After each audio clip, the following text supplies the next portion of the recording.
This broadcast inaugurates a new radio series, True Murder Mysteries, brought to you by the police reporter.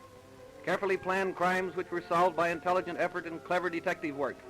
The cases we dramatize for you actually happened. The following True Murder Mystery is an example.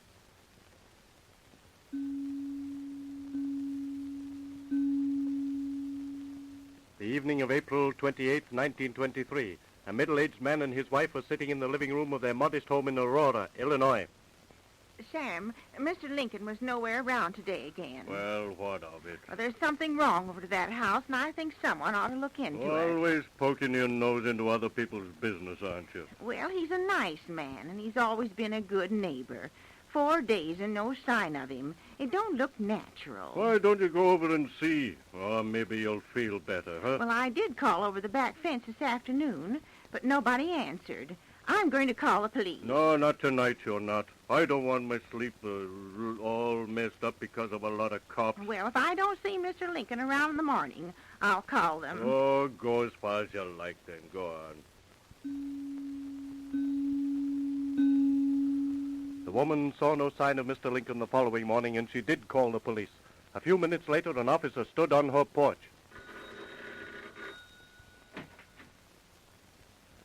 You the woman who phoned the police? Yes, I am. Come in. There's something happened next door, and I think it ought to be looked into.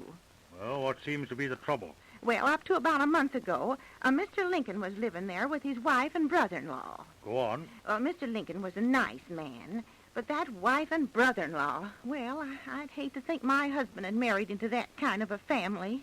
I don't think you like 'em. Well, who could like people like that? All the time we've lived here, they haven't done nothing but fight. They been fighting you? Oh, no. The wife and brother-in-law fought the husband. Well, he was a nice man, too. Worked in his greenhouses and had a nice business. Why should this concern the police? I haven't come to that part yet. About a month ago, I noticed it was quiet around the house. It didn't seem natural. And when I saw Mr. Lincoln, I asked him where his wife was. And he said she and her brother had gone away for good, and he was glad of it. Well, last Thursday night, he come running into our house all excited. Said his wife had been telephoning and writing that she and her brother were going to come and kill him. I still don't see where the police come in. Well, Mr. Lincoln's been missing for 4 days now, and I'm afraid something's happened to him. Well, what do you want me to do? Go over to that house and investigate. Mr. Lincoln wouldn't go off like that without saying a word to anyone or seeing that his greenhouses are being taken care of. It does sound kind of funny. Let's go over there and take a look. We can go out this back door. Just follow me. This gate goes from our backyard to theirs. Just step right through here. Thanks. Keeps his place nice, don't he? Yes, he was one of those men that's always doing something. Doesn't oil his gate, does he? Oh, what's that white thing over there? Why, it's a man's nightshirt. There's blood on it. Oh, I knew it. Ever see this before, this Indian club? Yes, Mrs. Lincoln's brother used to have 2 of them. I've seen him lots of times swinging them around in the backyard here. Something's happened here. I'm sure of it. There's blood on this Indian club, too. Let's break into the house. Well, you can go in there if you want to, but you won't catch me going in that house. No telling what you might find.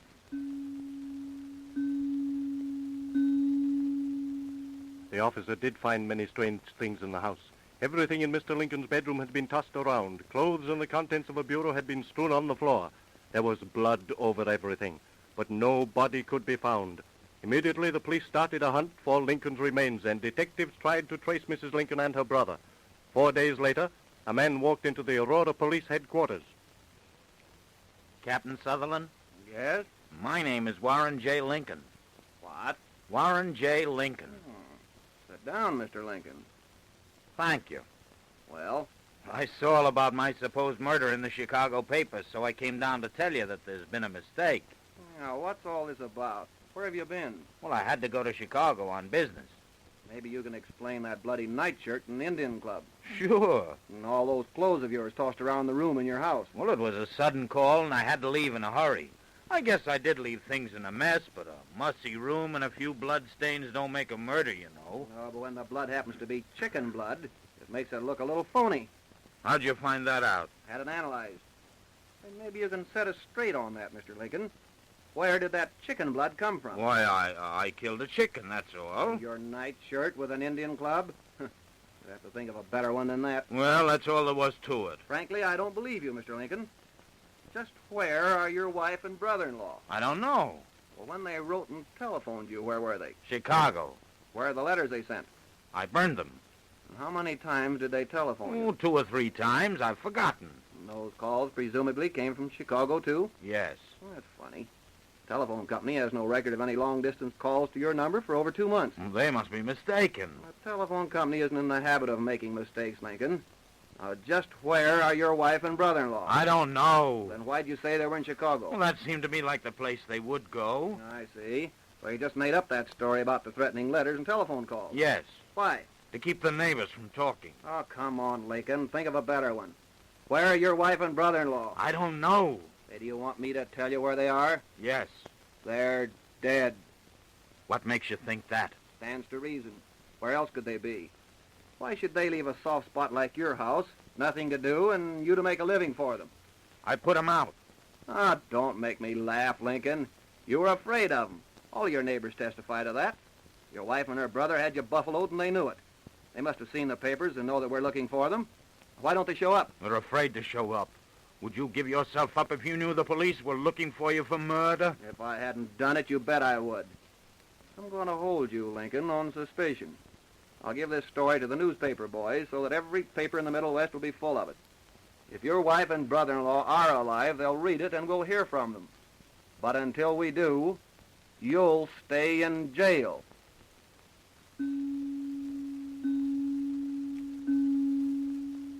In the week which followed, the reappearance of Lincoln was treated as a newspaper sensation, but headlines, police hunts, and clever detective work brought no sign of the missing Mrs. Lincoln nor her brother.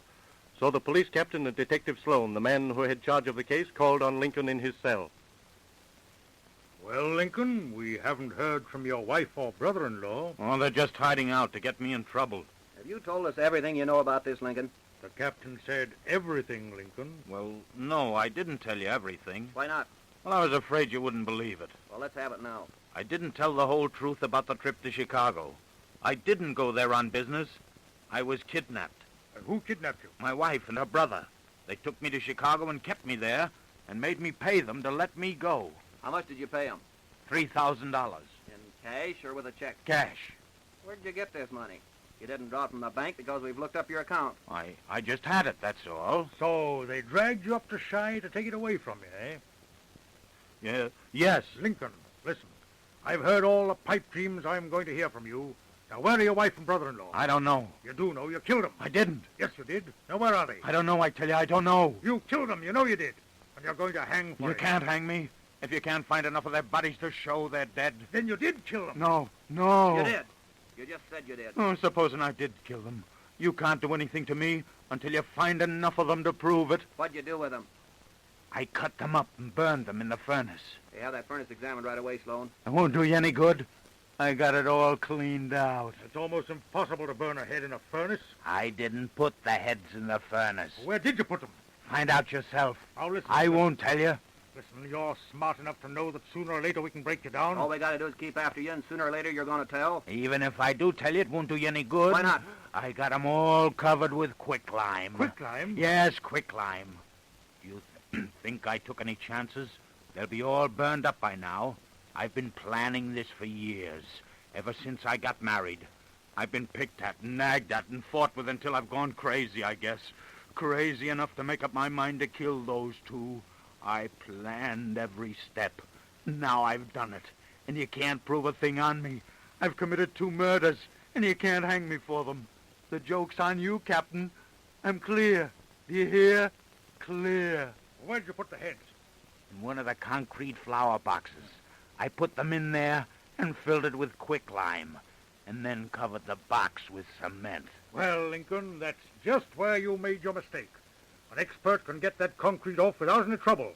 And if there's anything left of those heads, you're done for.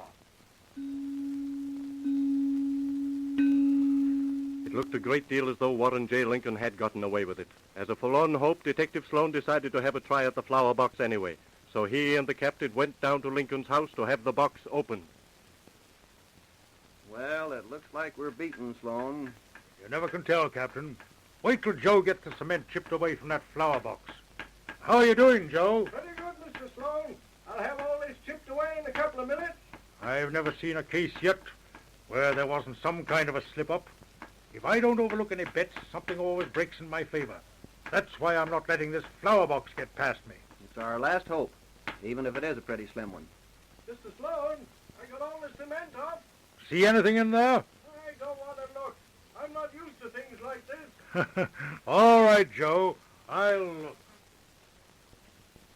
Well, what do you think, Captain? There's plenty of lime in there, all right. But I don't think it's quicklime. You're right. It isn't quicklime. It's burnt lime. I told you we had a break coming. Lincoln put the wrong kind of lime on those two heads, and they're not burned up. We'll be able to identify them without any trouble. Lincoln is as good as hanged right now.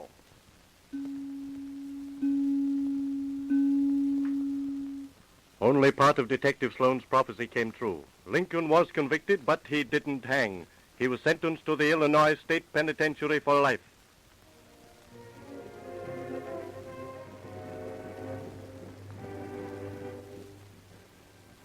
Now you've heard our first murder story. We hoped you liked it.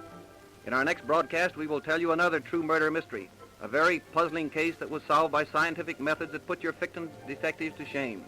And every word of it actually true. Listen for our next murder mystery, brought to you by the police reporter. This is a radio release production.